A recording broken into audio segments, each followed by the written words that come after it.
So this company, MSNBC, which is now going to be Ms. Now, MS Now? Ms. Now? I think Rachel doesn't even know how to say it. I mean, she's another one that costs way too much money. It reported $25 million. $25 million for Rachel Maddow, which is a show that's not getting any ratings either.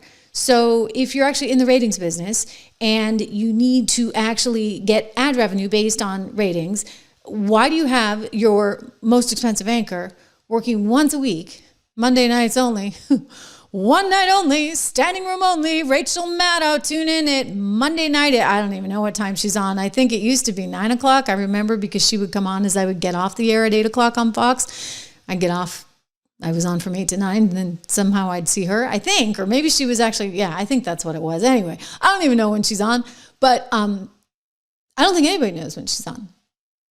And management is so dumb that they're allegedly paying her $25 million for one show a week. And so this is when accountability kicks in, because you're now spinning off the company, meaning Daddy Comcast is not there to bankroll Ms. Maddow anymore. Ms. Maddow is going to have to stand on her own 2 feet. And if she's worth $25 million, then so be it. Okay. But if she's not, then shareholders are going to come knocking and they're going to say enough is enough. We need a profitable company. So what are they going to do? It's like the radio business. They're just going to squeeze it and they're going to eke every little last dime they can get out of that company. They're not even going to care about ratings at some point. I used to work at CBS Evening News. I kind of used to wonder why we were even in business because, and I worked on the morning show too, which was just a joke, right? I've told you guys the story. I call people to be on the show with me and I'm like, so I work on CBS, the morning show, you know, it's like the Today Show, but it's not. It's like Good Morning America, but it's not.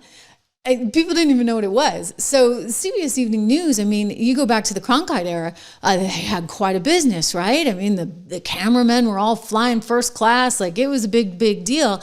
At some point, things just started getting really, really tough. But they kept it on the air, and they keep it in business. They don't care if they're rated number 3. They don't care if they're in last place, because all they have to do is squeeze the salaries of everybody there, squeeze the budget, and before you know it, they can turn a little bit of a profit. That's what's happening at MSNBC. That's what's going to happen when it spins off. And so who's vulnerable in that situation? For sure, it's Rachel Maddow. I believe she's probably, I don't know what Joe and Mika are making. They're a little bit more, dare I say, street smart, perhaps, than Rachel. I think Rachel is earnest in what she's doing, but she's not necessarily perhaps as political. So she's going to run against some of the higher ups as they try to make changes. And you can see evidence of that already. When Mika and Joe announced, of course, that things were changing, they actually had something to say about it. They knew how to pronounce the name. I think they called it MS Now. But Rachel Maddow, on the other hand, she doesn't even know how the new network's name is supposed to be pronounced, meaning a lot of this was not even communicated to her.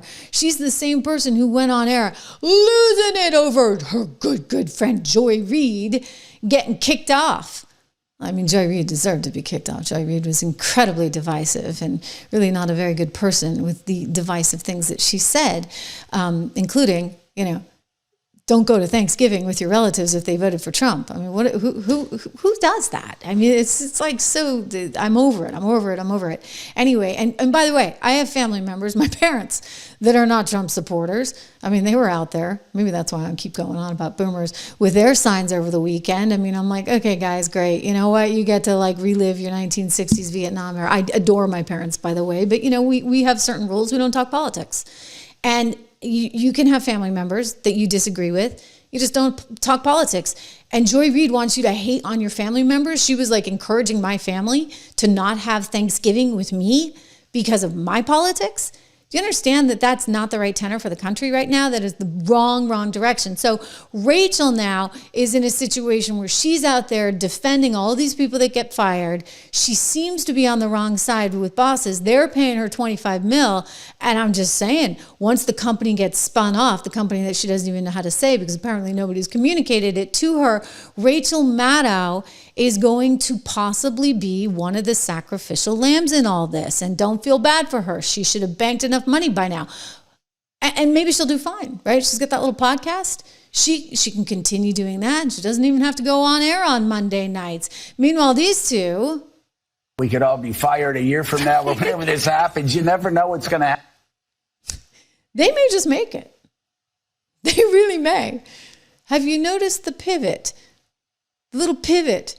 I mean, he's like Jake Tapper. He does it a little better, I will say. I'm going to give him credit. He does it a little bit better than Jake Tapper, and he doesn't have the nasal voice, so he's got that going for him. But he's totally pivoted. I mean, he was going on. He showed up in a suit and tie the next day to work after the election was won by Donald Trump, popular vote, and the Electoral College. And he showed up for the first time in a suit and tie, and he started talking about how it was Reagan-esque. I mean, he knows which way the wind blows, and he tailed it down to Mar-a-Lago. Drove Rosie O'Donnell absolutely, positively crazy. But again, if we talk about survivors in this landscape, I think that there may be some people that can kind of manage through this, but it's going to be a very different industry, a very changed industry, and I welcome it. Of course, I'm already out. So, I was saying to somebody the other night, it's like amazing how God works in mysterious ways, because at the time that all happened to me, it was shocking and devastating. And I remember just being hurt because, again, they spent a lot of time like editing a lot of my commentaries. It used to drive me crazy. I was like, really? Can you just leave them alone?